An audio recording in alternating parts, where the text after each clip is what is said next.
आमदार अमोल मिटकरी आपल्यासोबत आहेत। काही वेळापूर्वी जयंत पाटलांना ज्यावेळेस सभागृहात भाषण केलं त्यावेळेस त्यांना असं स्पष्टपणे म्हटलं की राष्ट्रवादी काँग्रेस पक्ष अजित पवारांना उद्देशून की आपली राष्ट्रवादी, आता ह्या आपल्या राष्ट्रवादीचा जो अर्थ आहे तो अमोल मिटकरींना वेगळ्या प्रकारे लावलाय। नेमकं त्यांचं काय म्हणणं आहे ते ट्विटच्या माध्यमातून त्यांना सादर केले। थेट त्यांच्याशी बातचीत करणार आहोत। काय तुमचं म्हणणं आहे? जयंत पाटील काय येत आहेत का तुमच्याकडे?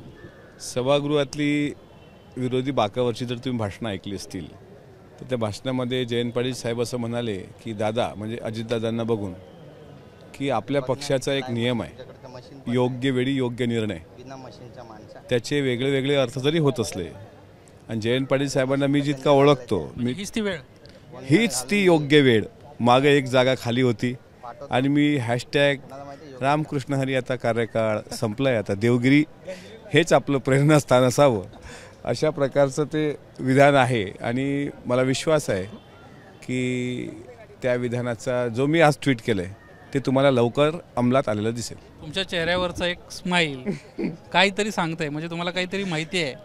एबीपी माझाशी ही माहिती तुम्ही शेअर कराल का? मी एवढं नक्कीच सांगेल की योग्य वेळी योग्य निर्णय ही त्यांच्या भाषणातली आजची जी महत्त्वाची ओळ आहे। तर थोडे दिवस जाऊ द्या, थोडी कळ काढा, योग्य निर्णय घेऊन एक महाराष्ट्राला चांगली गुड न्यूज भेटेल। आपली राष्ट्रवादी पण म्हणली हो ना, मग आपली म्हणजे अजितदादांची राष्ट्रवादी असा त्यांचा अर्थ आहे। आपली राष्ट्रवादी सिद्ध झालंय ना, आता काय, आता शंका राहिली काय?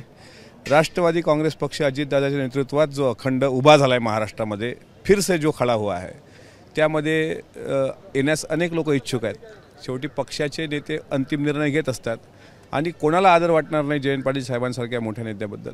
मागच 10 कॅबिनेट होत्या, त्यात एक हसले पण होते। तुमच्या माहितीसाठी जर सभागृहात तुम्ही बघितलं असेल त्यावेळेस सुद्धा दादांनी जेव्हा म्हटलं की या तुमच्यासाठी जागा खाली आहे त्यावेळेस ते खूप हसले होते।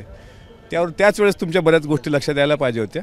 आणि आत्ता सरकार आल्यानंतर साहेबांच्या पत्रकार परिषदेमध्ये सुद्धा त्यांनी देवेंद्रजींची स्तुती केली, आजही त्यांनी स्तुती केली, आजही काही अपेक्षा व्यक्त केल्या।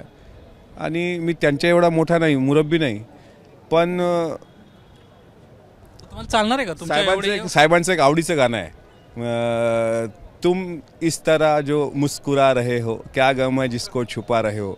तर ते फक्त पहिली ओळ त्यातली घ्या, मैं इस तरह जो मुस्कुरा रहा हूँ, क्या खुशी है दिल में छुपा रहा हूँ। ते योग्य वेळी योग्य निर्णय होईल, तुम्हाला दिसेलच। तुम्हाला चालणार का? पण तुमच्यावर एवढ्या टीका झाल्या सगळ्यांवर, म्हणजे अजितदादांसकट सगळ्यांवर जोरदार टीका झाली, सगळ्यांनाच केली, म्हणजे जयंत पाटील एकटेच नाही आहेत, तिकडे असणारी जी सर्व मंडळी आहेत त्यांना जोरदार भाषणं केली होती, जोरदार तुम्ही त्यांना प्रत्युत्तर दिलं होतं।